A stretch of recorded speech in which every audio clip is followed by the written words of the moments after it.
7th 8th standard में Dubai में VCDs मिलती थी, वीडियो केसेट्स, तो उसमें ना बाबा एक ड्रामा लेके आए थे।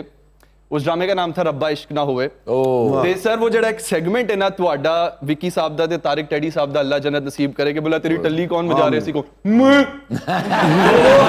तो वो एक जो पूरा segment has been stuck with me sir कि आप यकीन करें I remember he came to BNU, इन्हें याद नहीं होगा जब यूनिवर्सिटी आए थे तो मैं इनको स्पेशल मिलने गया था कि एक तस्वीर ले ले, मैंने अपने अब्बू को भेजनी है। He's such huge fan of Iftikhar Thakur. बस ਅਸੀਂ ਵੀ सर बस ठाकुर साहब की जगह एक बंदा ਲੱਭ ਰਿਹਾ ਸੀ, ਸਾਨੂੰ ਲੱਭ ਗਿਆ। तो यानी कि ये तो अकस हो गया कि आज का ये जो शो है वो इफ्तिखार ठाकुर साहब के ही बदौलत हो रहा है। तो फिर हम लोग नीचे जाके दाल चावल खाकर आते हैं, आप लोग आपसे बात करिए। देखिए ट्राई कर लें, अगर आपको दाल चावल कोई दे तो। अफसा जी ये बताइए कि ये न्यूज मीडिया से कोई ताल्लुक है आपका? इतना ताल्लुक है कि हफ्ते में 5 दिन लोगों का दिमाग खाती हूँ जाके। नहीं अब वो तो अब है ना, मगर उससे पहले जब आप पढ़ रही थी तो was anyone in your family? नहीं, मेरे पूरे खानदान में भी कोई नहीं था जिस मीडिया से ताल्लुक किसी का नहीं था। वालिद साहब की बड़ी एक्टिविस्ट किस्म की माइंडसेट थी और एक्टिविटी थी उस दौर में जब हम छोटे थे। लेकिन मैंने आर्ट्स में अपना बैचलर्स किया। When I was in college तो मुझे रेडियो पे बहुत अच्छी एक ऑफर हुई और मैंने एक रेडियो शो स्टार्ट किया। वो था तो म्यूजिक के बारे में, लेकिन कुछ ही महीनों में उसको चेंज करके हमने सोशल इश्यूज की तरफ लेके आए। और मेरा बचपन से पॉलिटिक्स के हवाले से बड़ा इंटरेस्ट था। तो और वालिद साहब की बड़ी ख्वाहिश थी कि कोई बच्चा जो है वो न्यूज़ एंकर बने, स्पेसिफिकली खबरनामा पढ़े। और वो भी 9 बजे का, वो बड़ा स्पेसिफिक कहते थे कि 9 बजे का खबरनामा जो सब देखते हैं।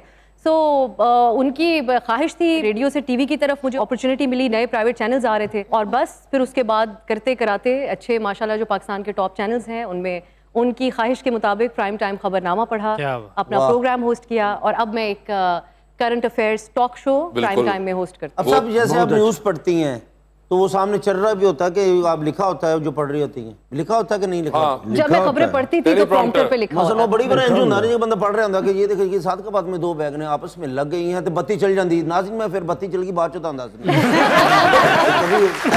नहीं, हमारे साथ उस वक्त इतनी ज्यादा बत्ती नहीं जा रही थी, इंतजाम बेहतर था। इंतजाम बेहतर था उस वक्त। अच्छा, तो इस वजह से आपने फिर इवेंचुअली ये फैसला किया कि आप इस फील्ड में आ गई।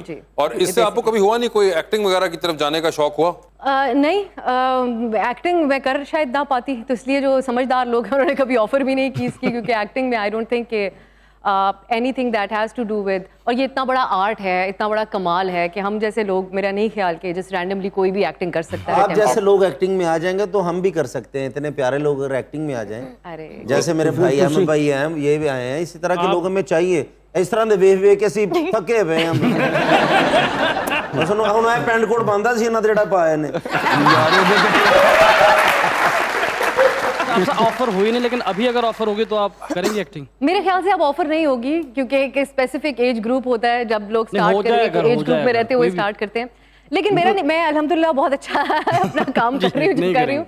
सो आई थिंक काफ़ी साल इस प्रोफेशन में गुजारे। यहाँ हमारा जो बड़ा कॉम्पिटिटिव इन्वायरमेंट है, आप लोग जैसा कि जानते हैं, न्यूज़ के अंदर ज़्यादातर प्राइम टाइम तक ख़वातीन नहीं पहुँचती। हमारे बहुत गिनती की ख़वातीन हैं जिनको प्रोग्राम, तो मैं इसको बहुत बड़ी अपॉर्चुनिटी के तौर पे लेती हूँ। हर दिन बड़ी मेहनत करने की कोशिश करती हूँ ताकि ख़वातीन के लिए भी एक स्पेस क्रिएट हो हमारे प्राइम टाइम न्यूज़ जो टॉक शोज़ होते हैं उसके फॉर्मेट के अंदर। तो इसलिए मैं अभी समझती हूँ कि एक तो ऑफर होगी भी नहीं, मुझे यकीन है। तो सर आपको कैसे ख्याल आया? एक तो ये बता दिया आपने कि वो टेप जो लाए थे आपके अब्बा, उसकी वजह से ये सब कुछ हुआ, तो उसके अलावा भी था या सिर्फ से उस टेप पे डाल दिया? नहीं, सिर्फ उस टेप पे नहीं, उससे पहले भी बचपन से एनुअल डेज जो होते थे स्कूल में, तो उसमें सबसे पहले एक डांस परफॉर्मेंस की थी। तो वो डांस परफॉर्मेंस फिर हर साल, क्योंकि annual day would be every year, तो बस फिर वो चलता रहा और साथ ड्रामाज और फिल्म का सिलसिला तो था ही, तो it kept building up. And you came to Pakistan to study? Yeah, मतलब my main focus was to get into the field. अच्छा। तो but I also had to pursue the higher degree यहाँ से, तो फिर इसलिए मैंने कहा कि why not both। और दुबई के अंदर ये मौके नहीं थे? Obviously, क्योंकि पाकिस्तानी ड्रामे कहाँ बन रहे हैं दुबई में, and I had to cater to the Pakistani industry। तो आपने अरबी वगैरह सीखी? हुआ ये कि बचपन में I could either go to an Arabic school या एक इंडियन स्कूल, क्योंकि हमारे विसिनिटी में पाकिस्तानी स्कूल नहीं था। तो मामा बाबा चोज द इंडियन स्कूल, जिस वजह से अरबिक तो उस तरह नहीं आ पाई, उस तरह नहीं आ पाई। वैसे अगर आप कर लेते अहमद, कहीं अरबिक सीख लेते तो आज आप मिडिल ईस्ट की ड्रामा मार्केट बहुत बड़ी है, तो कहीं आप अगर किसी भी जगह पे एडजस्ट हो जाते हो, जल्ला हबीबी अगर वो पसंद कर लेना तो ओए होए होए, फिर जो करते हैं ना, ये तो आपको पता ही होगा। कोई नहीं सर, अरबिक तो अभी भी सीख सकते हैं, अरबिक के 4 तो सीख लें, और